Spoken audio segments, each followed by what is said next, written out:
Let's see. So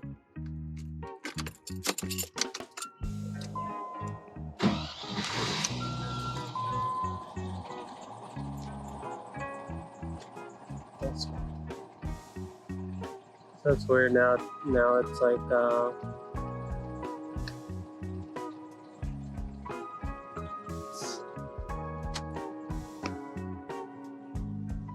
see the RPMs.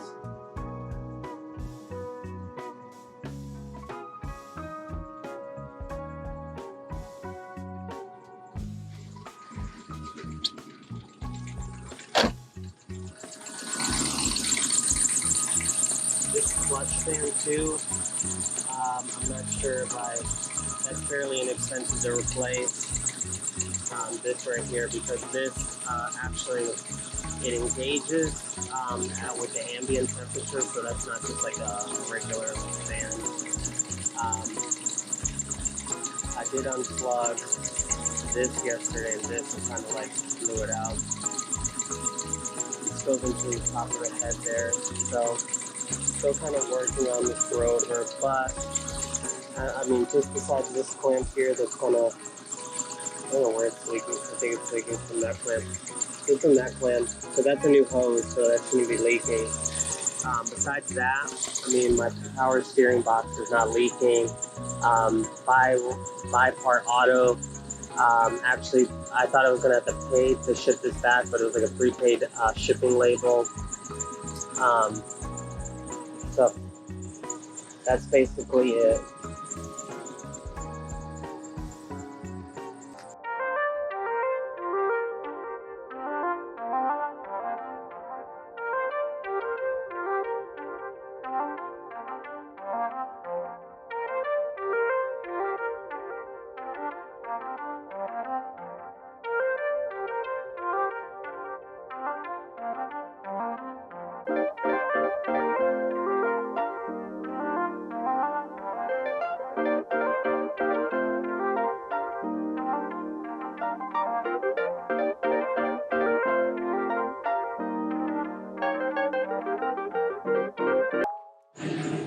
Hey, what's up guys, it's Inca 4x4, and make sure to like, comment, and subscribe. Basically, this is part 2 to this video of my 1997 Land Rover Discovery. I'm going to a thing, like a car show thing, caffeine and octane, and not caffeine and octane, Scotto and bottle, what am I talking about? Basically, trying to do this, like, I'm gonna make a separate video for this, but basically I'm trying to do a dual battery setup. That's just like kind of mocked up there. I'm gonna make some kind of tray or something, but the plan for this is like half side of this is gonna be a drawer with a kitchen and water thing, and the fridge is gonna like sit towards the back, and yeah. So make sure to like, comment, subscribe. I appreciate all the support. Check me out at www.inca4x4.com, and I'll see you on the trails. Alright, so let's see. This is the second part to this video. Basically we were running around for parts for, well, let's go back to this. So 1997 Land Rover Discovery, freaking love the vehicle, 5-speed. Stay tuned, make sure to like, comment, subscribe. In this video we're gonna I'm gonna first go over the parts that I bought, and I'll go over like the issues I'm having with them, so in case you're trying to deal with this. But stay tuned. Let's get to this.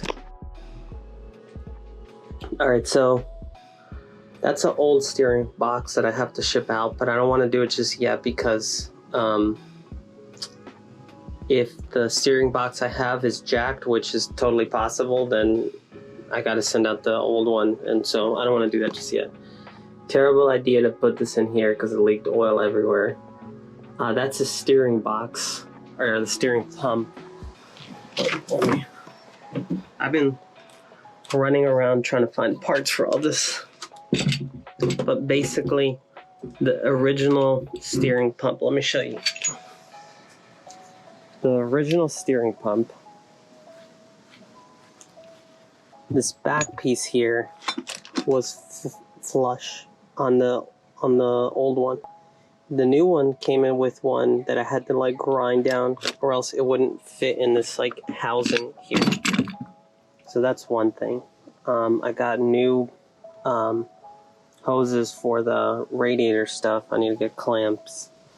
We got 2 sets of thermostats. One from Brit part. And then the other one is this like 180 degree one. Because I think the Brit part was like 190. I don't know if you can see. But it says 180 Fahrenheit. So this is an old one. I haven't tested it to see if it was damaged, but I mean, I'm going through just repairing. These are the shocks that I ordered, because the shocks on this are all messed up. Well, they're honestly, if you've ever driven in this, it's actually really, it keeps straight. There's no death wobble. But it's got like the shocks actually have rust. These are the cheapest one. They were like $280 or $260 for like the set of 4. They're made in Japan, so not like Chinese ones, but some of these brands I saw are made in the USA. I did get the what's this? The TERRAFIRMA steering dampener, because my steering dampener is like, it has rust holes in it. So we got that. The steering box is like mocked up in place, and then the radiator, I got a 3-quart aluminum radiator. So let's see what I finish with this. All right, so the steering box is loosely put on. I put the new steering pump back on in its housing. It's 3 13mm bolts here, back here and underneath. This lift here I put back on. That's like wedged in between both of them. I'm not gonna put that back on just yet, because I'm trying to make room. I think I'm gonna put the hoses that connect from here to here first. Alright, so on my 97 Land Rover Discovery, it's a 5-speed manual transmission. So the cooler pipelines on the top and bottom are connected. I had a specialty shop make new fittings for the hoses, because this aluminum radiator, like, it wasn't matching up. I still need to get clamps for the other parts. The thermostat, I'm cleaning off the edges, or the old gasket. This is the one I'm putting in. I ordered 2. One is like from Brit Parts specifically for it, but actually the one that came out is made from the same company, so I don't know if it was swapped out at some point. But the one that was in there was a 195 thermostat, which makes sense, because when my vehicle reached at that temperature, that's when the fan started coming on, or like the cooling system. So this one's a 180 degree Fahrenheit, so it should start cooling down sooner. The other thing is, on some videos you'll see that they'll say that there's a little breather. Neither the Brit part or the one that I have here have that little breather, so I'm just gonna disregard that. The other thing is, that kind of sucked, is this wheel here on the power steering pump. It doesn't fit. The hole is too small. It's like just a little bit too small, so I don't know if I could get away with like just edging it out, or if there's a wheel that's just like a little bit bigger. I'm not too sure yet. I'm already not liking, I'm gonna message these people, because not only did I have to like they say it's a direct fit. I had to sand down one bit like I was telling you. Now I have this issue here. So I tried to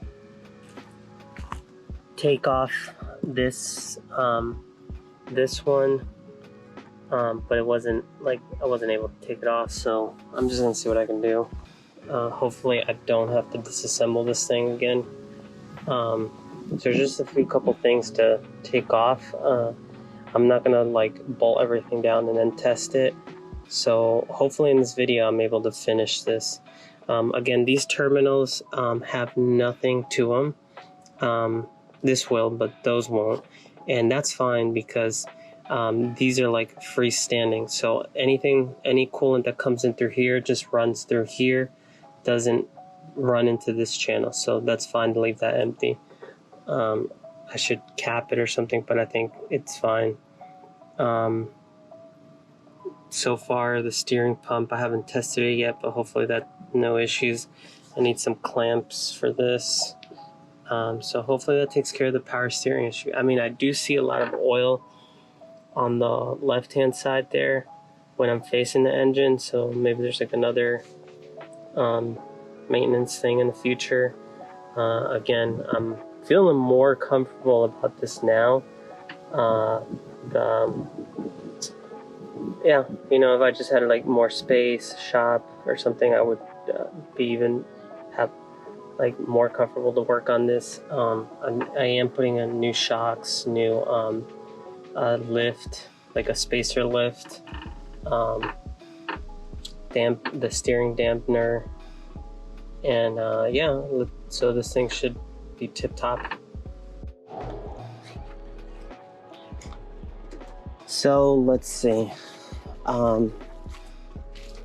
pretty much this is gonna be where this video wraps up. So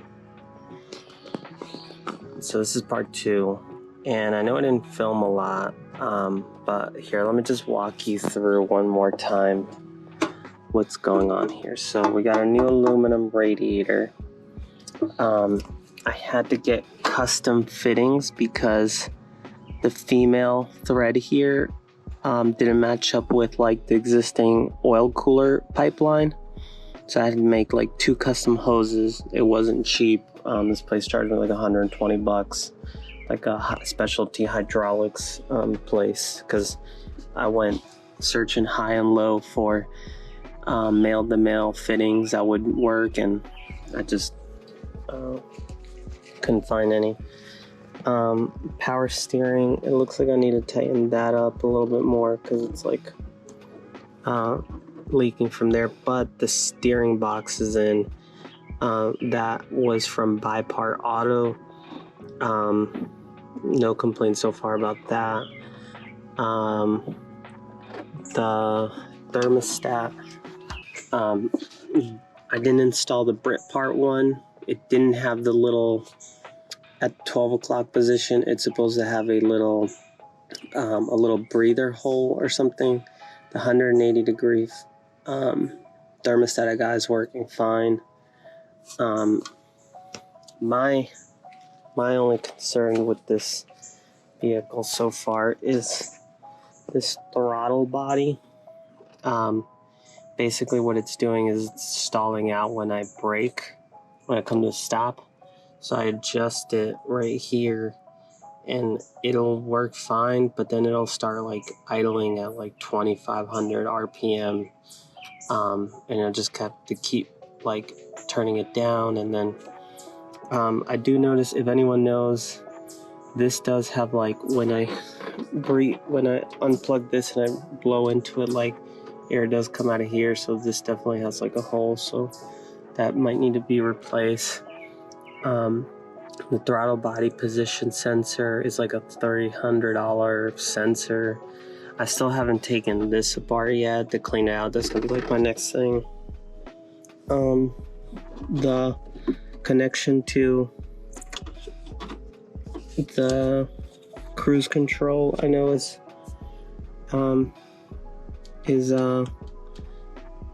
like not connected. I need to get like a clamp or something. Also, possible things like a vacuum leak, mass airflow sensor also could be a possible thing, but it's on cold start right now. I'm going to show you kind of what it does.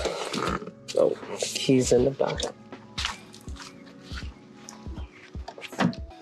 Also, I'm going to like a car thing Sunday, Scottle and Bottle here in Atlanta. So I took the little battery out of here. I'm gonna show you with the Gladiator. I'm pretty much doing my own little like dual battery thing there.